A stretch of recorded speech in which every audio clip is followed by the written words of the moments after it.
क्या मैं एक अच्छा इंसान हूँ?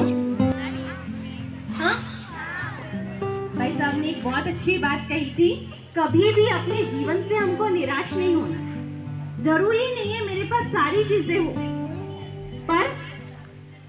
पर कुछ भी नहीं है ऐसा तो नहीं है ना।